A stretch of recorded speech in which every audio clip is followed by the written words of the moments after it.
মেয়েদের কোনো বাপের বাড়ি নাই। কয়দিন আগে আমার মেয়েদের 4-5 দিন বন্ধ ছিল দেখে বাবার বাড়ি গেছিলাম। যা দেখি বাবির মনটা অনেক খারাপ। তখন বাবিরে জিজ্ঞেস করলাম, ভাবি কেমন আছেন? সে কোনো উত্তর দিল না। মারে জিজ্ঞেস করলাম, মা বাবির কি হয়েছে? বলে আমি জানি না রে বাবা।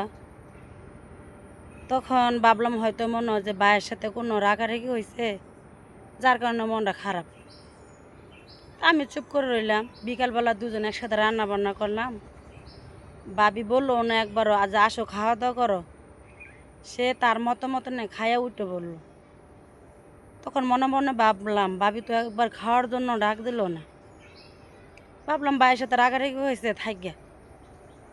তখন ভাই কাজের তা এসে জিজ্ঞেস করতেছে, বোন খাওয়া দাওয়া হয়েছে? বললাম যে না ভাই, খাওয়া দাওয়া হয় না। তখন ভাই বললো, আয় আমরা একসাথে খাই। তখন ভাইয়ের সাথে একসাথে খাবার খাইলাম। খাবার খাওয়ার পরে বাচ্চাদেরকে নিয়ে, বাচ্চারা আবার যায় হেরা নানার বাড়ি গেলে বুঝুনি তো কেমন দুষ্টমি ফাজলামি করে, তে জায়গা জায়গা ছুটাছুটি করতেছে। সেটা মনে আমার বাবির পছন্দ হয় না।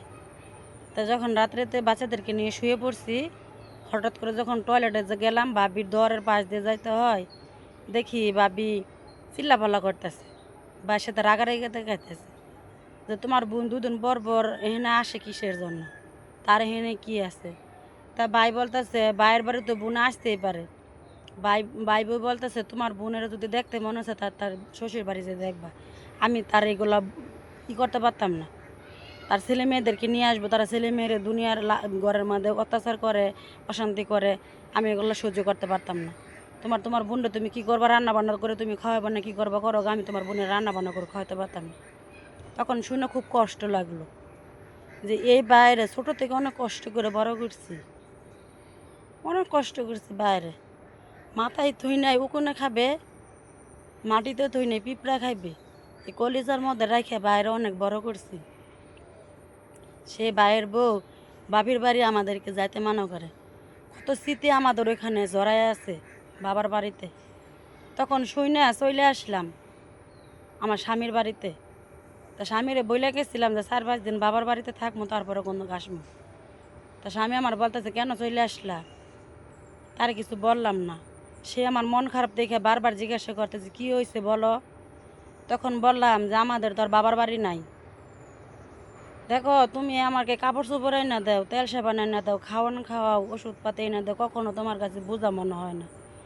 কিন্তু বাইরের বাড়িতে একটা থাকার পরই বাবির কাছে আমরা বোঝা হয়ে গেছি। তাই চিন্তা করলাম তোমার কাছে সারাটা জীবন থাকবো, বাবার বাড়িতে আর কোনো দিন যাবো না।